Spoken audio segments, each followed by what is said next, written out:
You know, I absolutely love this gal. See what I did there?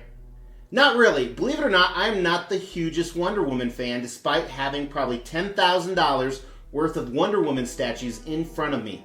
And having these statues that have a striking resemblance to Gal Gadot, it just really makes me wonder, what's it like being a celebrity? I mean, they're making it really easy for people to stalk you and idolize you, not just figuratively, but literally. In the highly unlikely circumstance that Gal is watching, isn't this just creepy?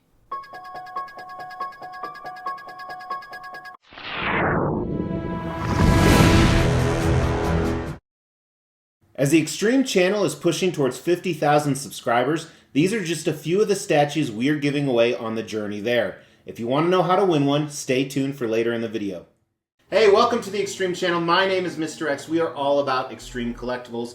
I love collecting comics, I love collecting statues, I love collecting bodies, and this right here encompasses all three of them. In front of me, I have about $10,000, arguably more, worth of statues that are based off the likeness of Gal Gadot as she portrayed Wonder Woman in the DC cinematic universe.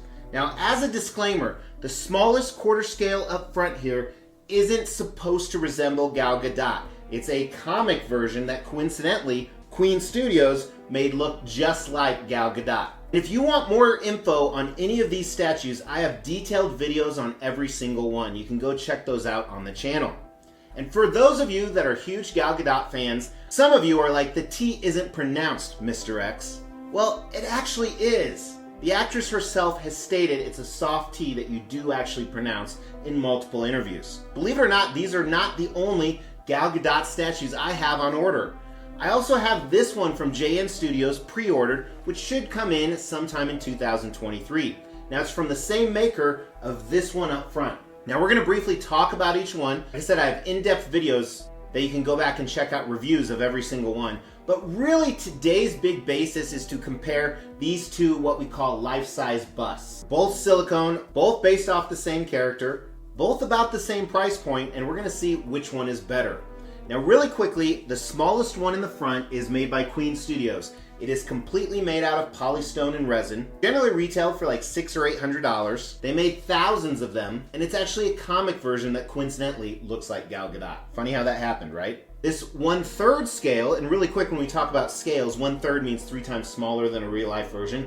That's why it's bigger than 1/4. Wonder Woman 84 is made by a newer company out of Korea called J&D Studios. Now, they use a mix of both polystone and what we call silicone to give it a hyper-real look on the portrait. Then this bust right here with their arms crossed is also made by Queen Studios, who made the one up front, who specializes in these busts among other things. And then my most recent acquisition, this one right here with her arm up, is by Infinity Studios, who also specializes in busts. Although, as I've stated many times in a few of their pieces I've reviewed, they seem to do half torsos. And also, as a disclaimer, this Queen Studios bust, I have a whole bunch on display from them.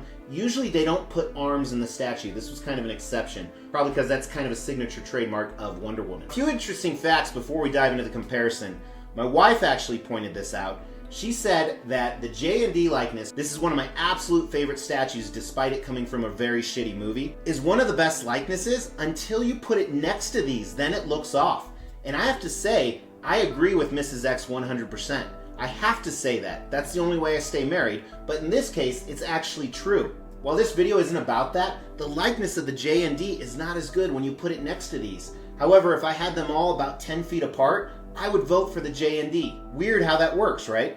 Alright, so let's get rid of the smaller ones, and again, if you want more information on those, I have detailed videos. Just search YouTube for Extreme Channel, Wonder Woman, and you will definitely find those, as well as hundreds and hundreds of other videos about comic characters. Alright, so the reason I want to compare and contrast these two is I don't need two of them. I am definitely going to sell one. Now, if you're interested in buying one, don't message me. It'll be on a for sale video probably in a few months because I definitely want to enjoy them a little bit more. You don't want to miss that, so make sure you've not only liked this video, but you've subscribed to the channel and hit that bell notification. Now, prior to starting this video, I have not determined what my favorite is. I did ask my wife, Mrs. X. Mrs. X voted for the Queen Studios. And she said it's because the Infinity's hands are too mannish, which in my opinion, they look exactly the same. So as I said, both are made with that hyper-realism silicone, both on the face and the arms. Both have what we call rooted in hair. That means they take the individual strands and they actually root them in. They both have what we call glass eyes, and both retail for around the same price. So let's look at a number of factors. First, I want to look at the base. Here are the bases right here, and the Wonder Woman, the Infinity Studios, to me is a little boring compared to the Queen. The Queen fancies it up. Definitely more impressive in my opinion, so I think the base goes to Queen Studios. Now, one differentiation I forgot, these are from separate movies. This one is from the original Wonder Woman movie, this is from Justice League. That's why there are some variances in her outfit, and possibly even her hair. So first let's look at the outfits, and again, we're not going to judge which one is better. We're just showing the differences between the two, because like I said, it is from different movies. Same thing with the hair. You'll notice the Queen Studios is much more of a brown compared to the black of the Infinity Studios. Let's talk about concept of the actual bust. So here you have the lasso of truth, which is a quintessential trademark of Wonder Woman. But here she is smashing her gauntlets together, which in my opinion is just as quintessential. However, the Queen Studios has a full-size shield with it that you can actually display next to it, behind it, however you want. I think that definitely gives the edge to the Queen Studios when it comes to concept. However, I would have liked Queen Studios to incorporate the lasso somehow within the statue itself. Another factor that really isn't a winner or loser is if you are putting this with other busts, what kind of busts are you putting them with? Are you putting them with Infinity Studios that all have like half torsos? Or are you putting with ones that start right below the chest? Because that could look a little funky.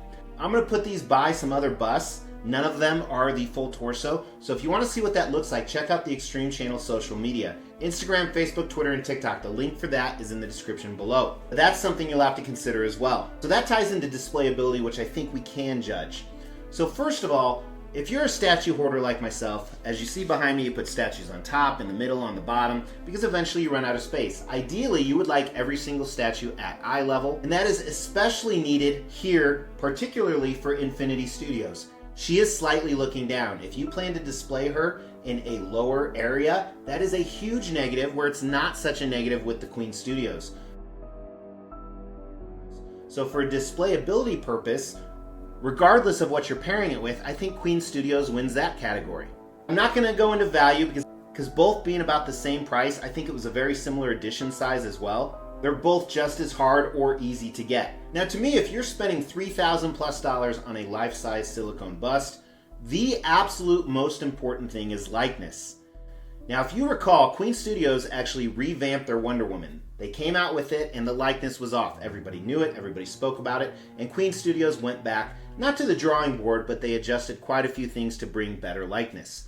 Now the thing about the Queen Studios likeness is I think that it's very good. However, certain angles, it shows a lot better than other angles. The Infinity Studios though, in my opinion, the likeness is at every single angle. I think they did an amazing job. They easily win for likeness in my opinion, which to me is the most important part of these statues. So that gives 3 of the categories to Queen Studios, 1 of the categories to Infinity Studios. Generally when I review these, I talk about paint and sculpt, concept, design. I think it's phenomenal on all of them, and I think that I want to do a different type of video. So clearly 3-1 Queen Studios would be the winner. However, that's not where I'm personally leaning. I think the likeness outweighs the other 3 categories. Now as a disclaimer, I don't think Queen Studios is the huge winner in all 3 of those categories. It's not like the concept of this is bad, it's not like the base is bad, it's not like the fact that she's slightly looking down is a horrible thing. They're just minor tweaks where I think Queen Studios is better. So if I had to sell one today, I don't plan to for a few months, I would probably sell the Queen Studios Wonder Woman. Now with that being said, there are some other factors that go into deciding what I'm going to sell. Like I said, I need to see how she's going to display with the rest of the Justice League, because I also have those busts. You can check out a video right here. Also, I paid about the same for both of these. If the market going rate for one over the other is significantly more, maybe I'll sell that because these are both fantastic pieces. All right, so I have 2 things for you guys. First, I want you to go to the community tab on YouTube for the Extreme channel. I'm going to put up a poll the day this launches, and we're going to see who is the winner, which one would you prefer, price aside. Second thing, throw down in the comments below why you chose who you chose. And I ask you to do that. I love to interact with you. I love for you guys to interact with each other. And you could win a statue with that comment. And while you do that, I'm going to sit here with my fantasy fulfilled. 2 Gal Gadots and me in the middle. We will be giving all of these statues away, plus additional ones at every 5,000 subscriber milestone. To win one of these statues, all you have to do is make sure you've liked this video, you've subscribed to the channel, you've hit that bell notification, and then just drop a comment below. Every 5,000 subscriber milestone, we are going to do a random drawing and pick a random comment and give one of these statues away, plus some additional ones I'm not showing right now. The more videos you comment on, the higher your chances are to win. Thank you so much, guys. Please hit that like button. It's free and easy, and 80% of you don't do it. Just do it. Nike said it, not me. Take care, guys. I'll talk to you soon.